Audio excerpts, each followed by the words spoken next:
Comment faire financer sa formation d'éducateur sportif après Passeport? C'est une question importante. Nous le savons tous, une année entière de formation professionnelle et diplômante, ça représente un coût important.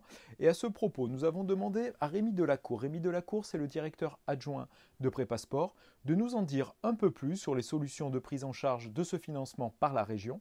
Et oui, ça peut exister, ça existe et c'est possible.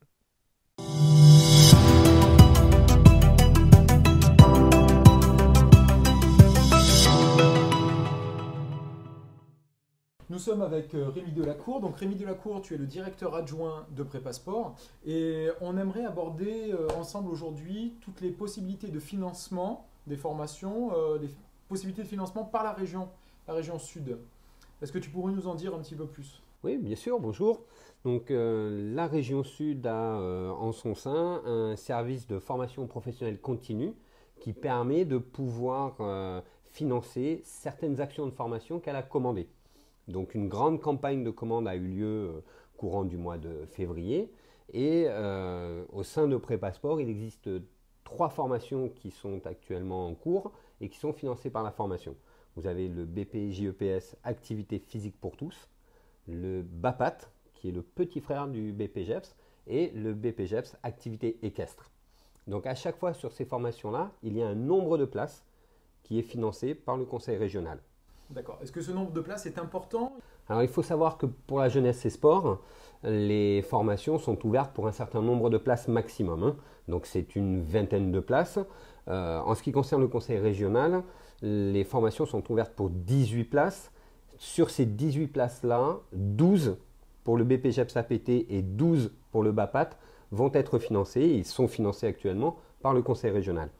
En ce qui concerne le BPJEPS Activité équestre, seulement 9 places, ce qui correspond quand même à la moitié d'un groupe complet sur ce BPJEPS. D'accord, donc comment faire pour faire partie de ces 9 chanceux, j'ai envie de dire, qui auront leur formation financée par la région? Alors, il y a deux cadres différents. Tout d'abord, le cadre des demandeurs d'emploi âgés de 26 ans révolus et plus, bien entendu, qui sont classés comme public adulte et qui sont obligatoirement orientés par Pôle emploi. Donc là, ces personnes-là, demandeurs d'emploi, vont avoir un entretien avec un conseiller Pôle emploi et à l'issue de cet entretien et du travail qui est fait sur le projet professionnel, va déboucher sur une fiche de prescription établie par Pôle emploi. Voilà. Après, le deuxième cas, c'est le cas des moins de 26 ans qui sont, alors, pas forcément toujours inscrits à Pôle emploi, mais suivis obligatoirement dans le cadre d'une mission locale. Donc, ce n'est pas Prépasport qui va déterminer si la personne va pouvoir bénéficier d'une aide ou pas à la formation. C'est bien le réseau des prescripteurs, donc c'est bien in fine le conseil régional qui va attribuer la place. D'accord, très bien. Et à ce moment-là, si on est éligible à la prise en charge par la région du financement de la formation, est-ce que la région prend la totalité de la formation à sa charge? Ou est-ce que moi, en tant que candidat, j'ai une partie quand même à Alors, payer? ça c'est dans le cahier des charges. Pour répondre justement à l'appel d'offres du conseil régional, la participation financière du stagiaire se doit d'être égale à 0. C'est-à-dire j'ai rien à payer. On est sur le principe de gratuité d'accès à la formation, puisqu'on est quand même dans un cadre d'accès, enfin, normalement on est sur un cadre d'accès à une première qualification permettant d'aller vers l'emploi. D'accord? Donc on est bien sur des formations qualifiantes, donc ce qui permet derrière de pouvoir postuler à un emploi, à un métier. D'accord. Donc peut-être pour conclure, rappeler les formations qui sont éligibles à la prise en charge par la région du financement de la formation.